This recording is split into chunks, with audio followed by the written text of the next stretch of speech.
ये आज फिर 8 रोटियां बच गई। ये बच्चे भी ना रोटी बनने के बाद अपने पापा से पिज्जा की जिद करते हैं। अब आज फिर इतनी सारी रोटियां बच गई। इन्हें इस पेड़ के नीचे रख देती हूँ, कोई गाय आकर खा लेगी। वो औरत बासी रोटियां वहां रखकर चली जाती है।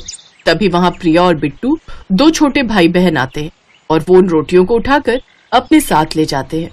देख बहन, इस वक्त यहाँ कोई नहीं है, चलो चलकर इस रोटी को उठा लेते हैं। वो दोनों बच्चे उस रोटी को उठा लेते हैं और अपने घर ले आते हैं। माँ, ये लो, जल्दी से इस रोटी को सेककर हमें नमक के साथ दे दो।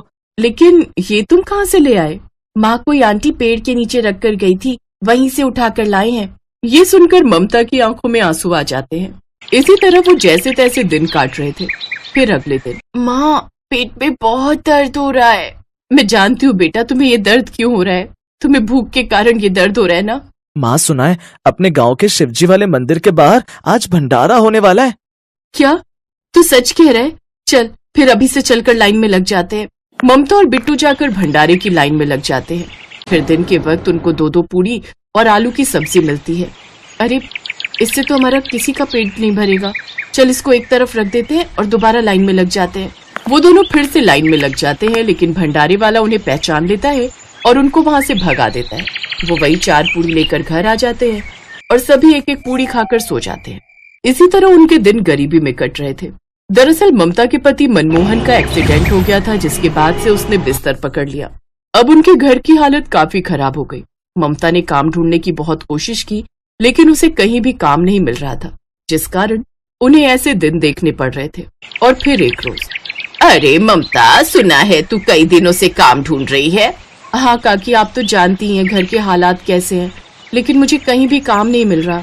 एक जगह घर के काम के लिए जरूरत है, तू कहे तो बात करूं। हाँ काकी, जो भी काम हो मैं कर लूंगी। सरला ममता के लिए बात करती है और उसे एक घर में साफ सफाई का काम मिल जाता है, जहाँ महीने के उसे 3000 रुपए मिलते हैं। अब ममता को वहाँ काम करते हुए कुछ दिन महीने बीत जाते हैं।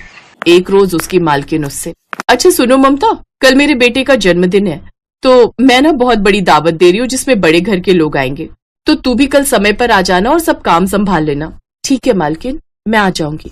अगले दिन ममता जब सौम्या के घर जाती है तो वहाँ सारा घर बहुत अच्छे से सजा हुआ होता है और कई तरह के पकवान और मिठाइयाँ वहाँ बनाकर रखी होती हैं। उस दिन ममता अपने दोनों बच्चों को भी अपने साथ इस उम्मीद से ले जाती है कि वो भी आज बढ़िया दावत खा लेंगे। ममता, आ गई तू? चल अब सब मेहमानों को कोल्ड ड्रिंक देती जा और हाँ, अपने इन बच्चों को एक तरफ बिठा दे। कहीं ऐसा ना हो ये खाने की किसी चीज को हाथ मार दे या कुछ गिरा दे। अगर ऐसा कुछ भी हुआ ना तो मुझसे बुरा कोई नहीं होगा, समझी? ये पार्टी अमीर लोगों के लिए, तुम जैसे भिखारियों के लिए नहीं। जी मालकिन, आप चिंता मत कीजिए, ये बस दूर से पार्टी देखकर खुश हो जाएंगे। ममता की मालकिन सौम्या बहुत ही खड़ूस थी। उसे अपनी अमीरी पर बड़ा घमंड था। वो गरीबों से नफरत करती थी, इसलिए ममता को भी बेवजह कुछ न कुछ सुनाती रहती। कुछ देर बाद एक बड़ा सा केक आता है, जिसे देख बिट्टू और प्रिया के मुंह में पानी आ जाता है। बिट्टू और प्रिया की तरसती आंखें देख ममता को बहुत बुरा लगता है, लेकिन वो कर भी क्या सकती थी। ममता भूखी पेट अपने दोनों बच्चों को लेकर घर आ जाती है। माँ, हमारा भी बहुत मन कर रहा था केक खाने का, और वो स्वादिष्ट शाही दावत खाने को भी। कोई बात नहीं बच्चों, मैं तुम्हें किसी दिन बढ़िया दावत खिलाऊंगी। क्यों मेरे दोनों बच्चों को झूठा दिलासा दे रही हो ममता? हम गरीबों के नसीब में कहाँ शाही दावत का सुख होता है। कोई बात नहीं जी, कम से कम अब हमें सूखी रोटी नमक के साथ तो नहीं खानी पड़ रही, यही हमारे लिए काफी है। इसके बाद वो चारों फिर वही दाल रोटी खाकर सो जाते हैं। ऐसे ही कुछ दिन बीत जाते हैं। एक रोज ममता शाम को थकी हारी काम से घर लौट रही थी तो उसे किसी आदमी की आवाज आती है। कोई मेरी मदद करो, मैंने 2 दिन से कुछ नहीं खाया, भूख के मारे मेरे प्राण निकल जाएंगे, कोई कुछ खाने को दे दो। क्या हुआ भाई साहब? बहन जी, मैं 2 दिन से भूखा हूँ, मैंने कुछ नहीं खाया, पेट में जोरों की भूख लगी है। उस आदमी की बात सुनकर ममता को उस पर दया आ जाती है और वो अपने पल्लू में बंधे हुए 30 रुपए निकालती है और उस आदमी को सामने बने ठेले से रोटी और सब्जी खरीद कर खाने को देती है और उसके बदले वो उसको एक नया चमकता हुआ बर्तन देता है। तुम्हारा बहुत बहुत शुक्रिया बहन, जो तुमने इस भूखे का पेट भरा। मेरी तरफ से ये बर्तन तुम रख लो, ये तुम्हारे काम आएगा। ममता उस बर्तन को अपने साथ ले आती है और रसोई के एक कोने में रख देती है। ऐसे ही कुछ दिन बीत जाते हैं। फिर एक रोज ममता अपने दोनों बच्चों के साथ मंदिर जाती है और वहाँ जाने के बाद बिट्टू अपनी माँ से, माँ, ये भगवान की मूर्ति के आगे पेटी किस लिए रखी है? बेटा, ऐसी मान्यता है कि हमें जो भी भगवान से मांगना हो वो एक कागज में लिखकर इस पेटी में डाल दो तो हमारी मनोकामनाएं पूरी हो जाती हैं। अपनी माँ की ये बात उन दोनों के दिल में बैठ जाती है। मैंने तो खाने में शाही खाना मांगा है, तुमने क्या मांगा है? मैंने तो अपने लिए केक मांगा है और साथ में पिज्जा और कोल्ड ड्रिंक भी मांगी है। अब हम जब भी माँ के साथ मंदिर जाएंगे ना, तो अपनी इस इच्छा को भगवान की पेटी में डाल देंगे। तभी उन्हें ममता के आने का एहसास होता है और वो डर के मारे जल्दी में उन कागजों को कोने में रखे उस नए बर्तन में छुपा देते हैं। आ गई ममता, तुम जल्दी से कुछ खाने को बना दो, आज बहुत भूख लग रही है। लेकिन जैसे ही ममता अंदर जाती है तो वो देखती है उसके चूल्हे के पास केक, पिज्जा, कोल्ड ड्रिंक, शाही पनीर, दाल मखनी, नान, चाउमीन, गुलाब जामुन और भी बहुत सी चीजें रखी हुई होती हैं। ये चमत्कार कैसे हुआ? अरे बिट्टू, ये तो वही खाना है जो हमने भगवान से मांगा था। फिर सारी बात अपनी माँ को बताती है। लेकिन ये कैसे हो सकता है? फिर प्रिया एक बार फिर कागज पर आइसक्रीम लिखकर उस बर्तन में डाल देती है। देखते ही देखते उसमें से एक तेज रोशनी प्रकट होती है और फिर आइसक्रीम का ढेर लग जाता है। हैं? जादू? इसका मतलब ये कोई जादुई बर्तन है? मतलब कोई चमत्कारी शक्ति थी जो हमारी मदद के लिए आई थी। वाह माँ, आज तो मजा ही आ गया। हाँ बेटी, लेकिन अभी भी हमारी तरह कई ऐसे गरीब होंगे जो शाही दावत खाने के लिए तरसते हैं। इसलिए इस जादुई बर्तन की मदद से हम सब गरीब लोगों को दावत देंगे और पूरे गांव को उस शाही खाने की दावत दी जाती है और सब साथ में खुशी खुशी रहते हैं। शहर के बहुत बाहर उस जंगल में आज हर ओर रोशनी ही रोशनी थी। जंगल में रहने वाले लोग, जंगली लोग गाजे बाजे बजा रहे थे और अजीब सी आवाज भी निकाल रहे थे। हुलाला हुलाला हुलाला हुलाला हुलाला हुलाला हुलाला हुलाला। जंगल में रहने वाली नैना चाची के बेटे प्रद्युमन की आज शादी हो रही थी। प्रद्युमन ने पत्तों से बने कपड़े पहन रखे थे, लेकिन उसकी शादी जिससे हो रही थी वो बिल्कुल मॉडर्न थी। उसने जीन्स और टॉप पहन रखा था। नैना चाची अपनी बहू को देखकर बहुत खुश हो रही थी। वाह, क्या जोड़ी है तुम दोनों की, बहुत सुंदर, किसी की नजर ना लगे इस जोड़ी को। आखिर कौन थी वो लड़की और वो क्यों एक जंगली से शादी कर रही थी? इसे जानने के लिए हमें कुछ समय पीछे जाना होगा। बड़ा ही घना और सुनसान जंगल था वो। रह रहकर जंगली जानवरों की आ रही भयानक आवाज उस जंगल को और भी डरावना बना रही थी। उसी जंगल में एक बड़ा सा कुआं था। उस कुएं में एक लड़की जिसका नाम श्रेया था, वो बुरी तरह घायल अवस्था में उस कुएं में गिरी हुई थी और वो लगातार कुएं से निकलने की कोशिश कर रही थी। दूसरी ओर एक भयानक अजगर कुएं की दीवार से रेंगता हुआ उसकी ओर बढ़ रहा था। उस भयानक अजगर को देखकर श्रेया के दिल की धड़कन बढ़ गई थी और वो लगातार मदद की गुहार लगा रही थी। बचाओ, बचाओ, कोई मुझे बचाओ। श्रेया की उस आवाज को वहीं पास के पेड़ पर बैठे एक बंदर ने सुना।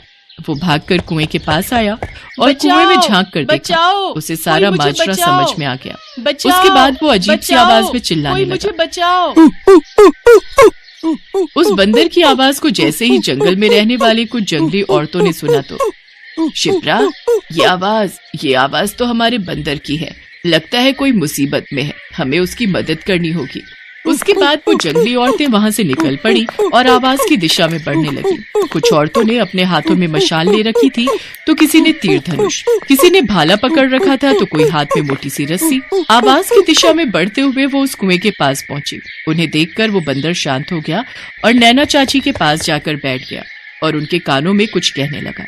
उसके बाद नैना चाची ने कुएं के भीतर झांका। शिप्रा भी उनके साथ थी। उन्होंने देखा कि वो भयानक अजगर उस औरत को निगलने ही वाला था। नैना चाची, धनुष पर बाण चलाइए और लगाइए अपना निशाना। नैना चाची ने अपना निशाना लगाया। तीर सीधा जाकर अजगर के सिर पर लगा और वो वहीं ढेर हो गया। उसके बाद नैना चाची ने अपने साथ आई जंगली औरतों से कहा कि सुनो, तुम लोग जल्दी से ये मोटी वाली रस्सी इस कुएं में लटकाओ, हमें उस लड़की को बाहर निकालना होगा। रस्सी कुएं में लटकाई गई। बेटी, तुम इस रस्सी को कसकर अपनी कमर में बांध लो, हम तुम्हें बाहर खींच लेंगे। श्रेया ने उस रस्सी को अपनी कमर में बांध लिया। खींचो, रस्सी को धीरे धीरे करके खींचो, खींचो, रस्सी को धीरे धीरे खींचो। रस्सी की मदद से श्रेया को बाहर निकाला गया। उसके घाव से अभी भी खून निकल रहा था। सुनो, तुम लोग जल्दी से जड़ी बूटी के पेड़ से पत्तियां तोड़ लाओ और उसे पीसकर इसके घाव पर लगाओ, इसे तुरंत आराम मिलेगा। श्रेया के घाव पर जड़ी बूटियों का रस लगाया गया। उसे थोड़ा आराम मिला तब नैना चाची ने उससे पूछा कि तुम कौन हो बेटी और यहाँ इस भयानक जंगल में कैसे आ गई। नैना चाची की बातों को सुनकर श्रेया फूट फूट कर रोने लगी। अरे क्या हो गया बेटी, तुम रो क्यों रही हो? श्रेया नैना चाची की ओर देखने लगी और पुरानी यादों में खो गई। ये तुम क्या कह रही हो? तुम माँ बनने वाली हो? हाँ अंकित, पर तुम्हारा चेहरा देखकर ऐसा क्यों लग रहा है कि तुम इस बात को सुनकर खुश नहीं हो? अरे ये तुम क्या कह रही हो? ऐसा बिल्कुल नहीं है। मैं तो बहुत खुश हूँ, लेकिन मुझे टेंशन भी हो रही है। किस बात की टेंशन? श्रेया, ये माना कि ये मेरा बच्चा है, लेकिन हम दोनों शादीशुदा नहीं है। हाँ तो फिर करो ना शादी। पिछले कई महीनों से तो मैं यही बात कह रही हूँ, लेकिन तुम हो कि बार बार टाले जा रहे हो। हाँ श्रेया, शादी तो करनी ही होगी। सुनो ना, तुम मुझे 1 सप्ताह का समय दो, इस बीच मैं सारी तैयारी कर लेता हूँ, है ना? श्रेया और अंकित कॉलेज में साथ ही पढ़ते थे। श्रेया को अंकित से प्यार था, लेकिन अंकित श्रेया से प्यार का नाटक किया करता था। श्रेया को इस बात का पता नहीं था। उसे अंकित पर पूरा भरोसा था। अंकित ने श्रेया के इसी भरोसे का कई बार नाजायज फायदा उठाया था, और आज जब वो गर्भवती थी, वो भी उसके अंकित पर उसी अंधविश्वास का परिणाम था। एक ओर श्रेया अंकित से शादी के ख्वाब देख रही थी, तो दूसरी ओर अंकित किसी और उधेड़बुन में लगा था। ये तो मजाक में बड़ा सीरियस मामला हो गया। श्रेया प्रेग्नेंट हो गई और अब वो मुझसे शादी करना चाहती है। पागल है वो। अरे मैंने ये सब शादी के लिए थोड़े किया, मुझे एंजॉय करना था, कर लिया। ये शादी वादी बीच में कहां से आ गई? मुझे कुछ तो करना ही होगा, नहीं तो ये श्रेया नाम की हड्डी मेरी जिंदगी के गले में फंसी रहेगी। अंकित ने एक प्लान बनाया और उसने श्रेया को फोन किया। श्रेया, कैसी हो? ठीक नहीं हूँ अंकित, बहुत टेंशन हो रही है। अगर किसी को मेरे प्रेग्नेंट होने की बात पता चल गई तो फिर क्या होगा? तुम्हें पता है ना, ये समाज एक बिन ब्याही माँ को किस नजर से देखता है। अरे बस तुम कुछ घंटों की ही बिन ब्याही माँ हो। कुछ घंटों बाद हम दोनों मंदिर में शादी करने वाले हैं। सच?